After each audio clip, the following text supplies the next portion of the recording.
Ser podcast. Serendipias con Ignacio Crespo.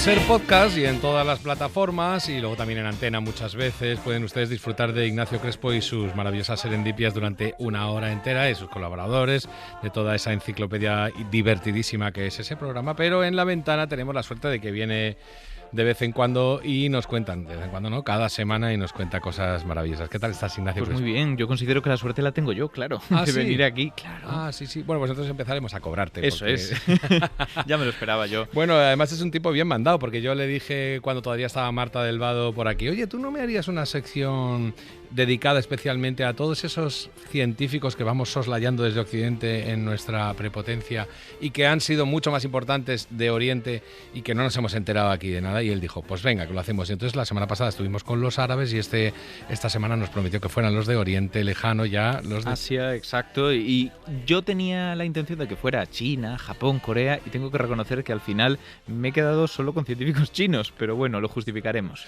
Pero antes, recuerden ustedes que ayer Ignacio Crespo estuvo 3 horazas fundido con el Hora 25, retransmitiendo como si fuera la final del Mundial, y no era para menos, el eclipse total de sol que hubo. Y ustedes recordarán este momento que fue, yo creo, el más emocionante del programa. Estamos a punto de ver ese anillo de diamantes en el cielo. En este momento, las pequeñas perlas, y tenemos una oscuridad absoluta. Podemos quitarnos las gafas. ¡Wow! Y estamos de noche. Las pantallas de los teléfonos se iluminan con la gente sacando las fotos como si fuera esto un concierto de Taylor Swift. Pero es el espacio y vemos la corona emergiendo. La corona. Y a las 9 de la noche... La corona, ese fue el momento culmen, ¿no? La corona, explícanos lo que es para el que no sepa, que yo creo que todo el mundo lo sabe ya. Pues el sol es enorme. Y además hay un problema muy divertido, que es dónde acaba el sol, porque cuando lo miramos durante el día vemos ese disco muy muy brillante, puede parecer que acaba ahí, pero eso es la fotosfera, de donde emergen los fotones, las partículas de luz, y es tan brillante que eclipsa el resto del sol, que se proyecta más lejos. Si el sol tiene 1,39, más o menos 38 millones de kilómetros de diámetro, esa corona tiene también millones de kilómetros, pero no la vemos un día normal, y solo cuando se tapa ese disco tan brillante podemos verla, igual que la pantalla del teléfono, que bajo el mediodía no la vemos. Claro. Pues algo parecido. Mira qué bonito ejemplo. Y luego hubo otro momento que ha elegido Ignacio Crespo, que te dejo contarlo a ti, que fue con Pablo Fernández. Sí, estábamos hablando, Pablo Fernández y yo, sobre los mitos que hay detrás de este eclipse, porque ahora entendemos lo que ocurre, ¿no? La mecánica celeste nos permite incluso modelizarlo matemáticamente, pero durante mucho tiempo no teníamos estas herramientas y recurríamos a mitos. Así que estábamos hablando de que en algunos de ellos, por ejemplo, en China, hablaban de animales o monstruos que devoraban la luna. Hay registros en huesos de buey y en caparazones de tortuga que sí que parecen representar eclipses. Los registros más antiguos que tenemos escritos son en China, y lo primero que pone es: el sol ha sido devorado. ¿Pensaban que algo devoraba el sol? Pues es sorprendentemente recurrente entre culturas y en distintos continentes el tema de que el sol hay algo que lo devora. Esto nos pone en suerte lo que venimos a contar hoy, ¿no? Todo lo que es la mitología china y no mitología, y la ciencia también. Justo te decía antes de empezar a grabar que lo que no me da tiempo a contar lo reciclo. Así que eso es justo lo que he hecho. Ahí estamos. Pero estamos en directo, ¿eh? Lo de grabar lo hacéis los pobres. Aquí los ricos vamos en directo. Por supuesto. Por supuesto. Y yo creo que, si te parece, como la semana pasada, como esto es un tema que yo quería preparar sobre todo para aprender, podemos aprovechar que hay gente que sabe más y contar, en este caso, con Javier Pérez Jara, que es profesor de Filosofía y de Estudios de Asia Oriental de la Universidad de Sevilla y Faculty Fellow del Centro de Sociología Cultural de Yale. ¿Qué tal, Javier? Hola, ¿qué tal? ¿Cómo están? Javier, muchas gracias por la invitación. Gracias, bienvenido a La Ventana y a este rinconcito de Serendipias. Cuéntanos exactamente a lo que te dedicas allí. Bueno, pues como ha dicho Ignacio, soy profesor de Estudios de Asia Oriental, que es un grado que básicamente estudia China, Japón y Corea desde distintas perspectivas, histórica, científica, económica, política, sociológica, artística. Muy interesante porque pues China es la segunda potencia mundial, Japón está entre la tercera y la cuarta potencia mundial, y luego pues su historia en sí misma es fascinante, no solamente por potencias económicas o tecnológicas actuales. Pero es que además Javier Pérez Jara ha sido investigador allí in situ y profesor entre China y Japón, tengo entendido, ¿no? Sí, di clases durante 8 años en la Universidad de Estudios Extranjeros de Pekín, y luego también he realizado estancias de investigación en varias universidades japonesas de Tokio, Kioto, Tohoku, Sangyo de Kioto, Sofía. Así que durante unos 8 años pues ese ha sido principalmente mi mundo. Bueno, y a día de hoy pues me sigo moviendo, ¿no? Algo sabe este hombre. Entonces, yo quería empezar por la pregunta esta de la vida de Brian, la famosa discusión que dice, ¿qué han hecho por nosotros los romanos, además de no sé qué, no sé cuántos? Pues eso, ¿qué han hecho, así como para abrir boca, qué han hecho en China y Japón por nosotros que no se esté apreciando ahora porque creemos que lo occidental es lo puntero? Pues por responder un poco, ¿no? Como en la vida de Brian, ¿no? Y aparte del papel, ¿no? Y de la imprenta xilográfica y la imprenta de tipos móviles y de la pólvora y de la brújula magnética y del sismoscopio y de la porcelana y de la carretilla y del papel moneda y de la fundición avanzada de hierro y de altos hornos y técnicas hidráulicas y las esclusas de la cámara y relojes astronómicos y cohetes y primeras armas de pólvora y perforaciones profundas. Y aparte de eso, ¿qué han hecho?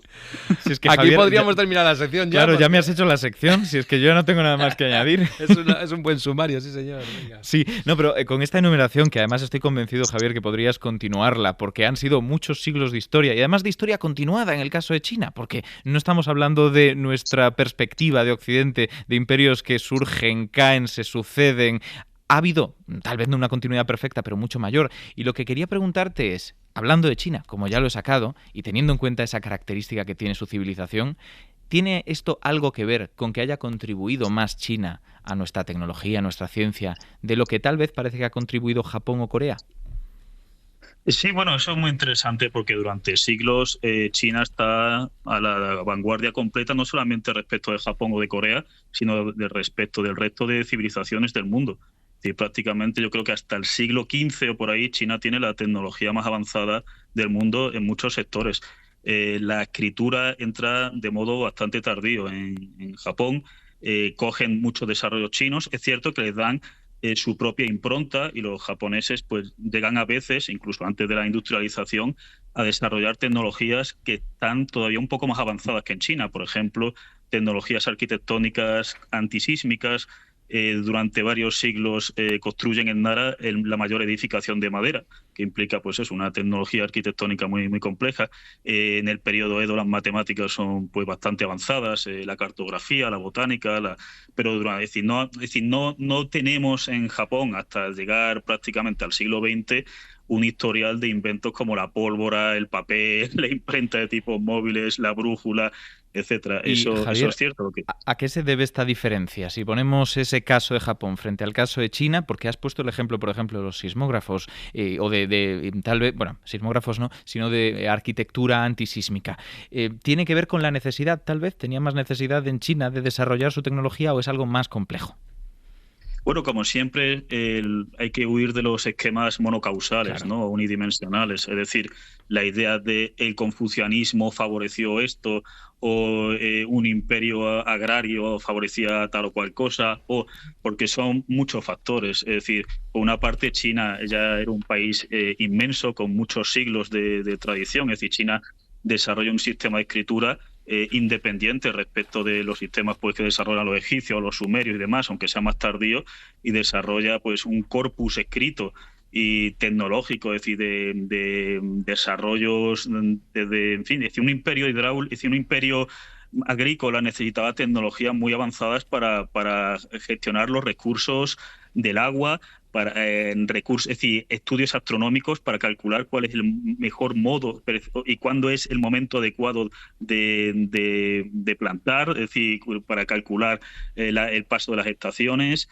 para decir, incendios, es decir, un imperio tan grande, es decir, como es China, con tantos siglos de tradición, pues es decir, había multitud digamos, de incentivos, y luego los propios sistemas, ¿no?, de exámenes para ser funcionario del Estado pues eran muy complejos, a partir básicamente de la dinastía Han, pero sobre todo luego de la dinastía Tang, Song, etcétera, son bastante meritocráticos y demás. Entonces, pues yo creo que es la confluencia de muchos factores lo que hace que China hasta el siglo XV esté a la cabeza tecnológica del mundo, y luego, sin embargo, pues ocurra la revolución científica y la revolución industrial ocurra no en Occidente en general, sino en ciertos sectores de Occidente, y ahí Oriente se va y bueno, el resto del mundo se va a quedar, digamos, atrás, ¿no?, respecto de esas nuevas tecnologías y de esos avances tecnológicos, Sí, como los de Galileo, Kepler, Newton, etcétera, ¿no? Oye, porque lo que me estaba yo pensando es que durante décadas nos hemos reído diciendo que eran los chinos los que nos copiaban la tecnología, que solamente sabían copiar, y resulta que durante siglos fuimos nosotros quienes copiamos muchos de sus inventos, ¿no, Ignacio? Bueno, estaba comentando antes, Javier, la enumeración de inventos que tal vez creemos que son nuestros, el papel, etcétera, y yo diría, corrígeme, Javier, que hay mezcla, ¿no? A veces sí que a través del comercio nos llegó información de tecnología que acabamos replicando nosotros, pero hay otras veces a lo largo de la historia donde la aparición de la tecnología ha sido paralela, ¿no? No ha sido por copia.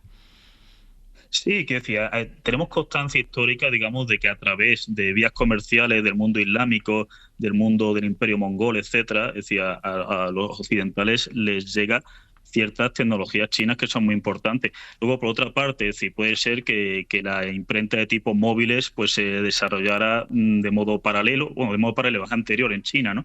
Y luego la cuestión de copiar, es decir, por una parte, es decir, nosotros no solamente cuando hay, digamos, hay un contacto directo que se sabe historiográficamente, ¿no?, que decir, la pólvora, por ejemplo, ¿no?, etcétera, o el papel y demás, es decir, que se sabe que viene de China, ¿no?, por rutas comerciales y demás, los occidentales no se limitan simplemente a copiar, sino que también pues hacen sus propios desarrollos. Es decir, la pólvora, es decir, los chinos ya habían inventado armas, no solamente usaban la pólvora para cohetes, ¿no?, o fuegos artificiales, sino que tenían armas de pólvora. Sin embargo, es decir, los occidentales pues incrementan su eficacia mortal, y luego paralelamente, es decir, por hacer una simetría, no solamente, es decir, no es que los occidentales se limiten a copiar o que los orientales se limiten a copiar. Es decir, esto lo vemos a día en el siglo XX, lo que llamamos el siglo XXI.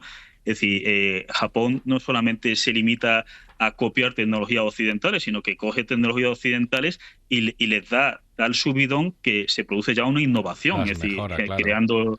Claro, es decir, creando el tren más rápido del mundo, o tecnología, por ejemplo, yo nací en el 83, ¿no?, el Walkman, ¿no?, de Sony, claro, ¿no?, la videoconsola, sí, o las propias luces LED, etcétera. Es decir, un montón de tecnologías que los relojes Casio, ¿no?, de pulsera, ¿no?, en electrónica, la industria Toyota, etcétera. Es decir, lo que hay una circulación muy compleja de ideas, donde los receptores no solamente copian, sino que también desarrollan. Vamos a ver desarrollos de los antiguos, no de los modernos. I feel the earth move under my feet. I feel the sky tumbling down. I feel my heart start to tremble whenever you're around.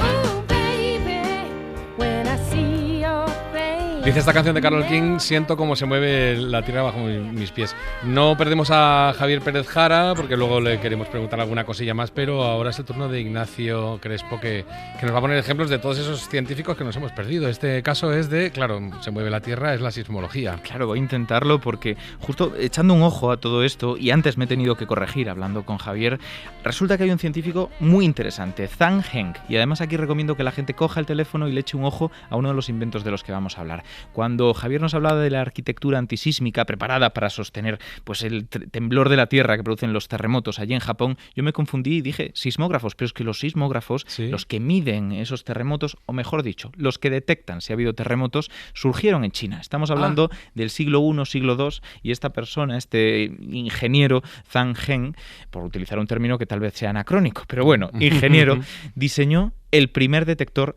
de terremotos. Si lo buscáis veréis que es una especie de vasija de cerámica que tiene unos dragones colocados a su alrededor metálicos, y que bajo cada uno de estos dragones, que por cierto están alineados con el norte, el sur, el este, el oeste y los puntos intermedios, así que 8 dragones, tienen debajo una rana. Y en cada boca del dragón hay una bolita. Cuando el terremoto llega, en función de la dirección de la que venga, el dragón más cercano libera la bola, cae en la rana, suena y te da esa indicación. Funciona por un peso que está medio suspendido en el interior de la vasija y que tarda más en moverse por cuestiones de inercia, con lo que afloja el dragón que viene en esa dirección, abre la boca y cae. Tremendamente ingenioso, muy muy bonito, y que en realidad nosotros, es verdad que es lo que decía Javier, tuvimos que mejorarlo, no solo la copia, pero tardamos muchísimo en conseguirlo. Hablamos de ya siglo XVIII, tal vez. Y ahora verás como digo de bien, Hua Tuo, que era un médico.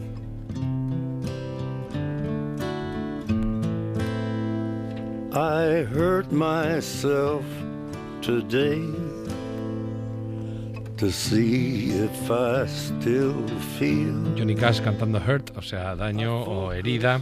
¿Por qué te lo has traído a este médico? Pues porque cuando algo nos duele lo que queremos es que deje de dolernos, claro. Y aquí pasa lo mismo. No podemos pensar en este caso en una anestesia como las actuales o las que tardarían de nuevo siglos en llegar a Occidente, como el éter, el cloroformo, pero Hua Tuo lo que consiguió fue, comparado con lo que había en la época, una sustancia que tenía propiedades analgésicas y propiedades anestésicas sorprendentemente buenas. Una mezcla de plantas que además suspendía en vino al parecer, aunque hay dudas, no se sabe exactamente cuál es la receta, que podía contener tal vez cannabis, acónito, una serie de sustancias que claramente pues afectan, ¿no?, nuestra percepción del dolor. Por lo que te ha contado un amigo. Eso es. Y claro, fue un buen primer paso que le permitió no solo tratar este dolor, sino hacer operaciones quirúrgicas más complejas. Olvidamos que la anestesia es lo que nos permite haber desarrollado la tecnología quirúrgica que conocemos ahora, claro, con operaciones que no duran solo 20 segundos, porque en su momento, cuando no eran tan buenas las analgesias y las anestesias, los médicos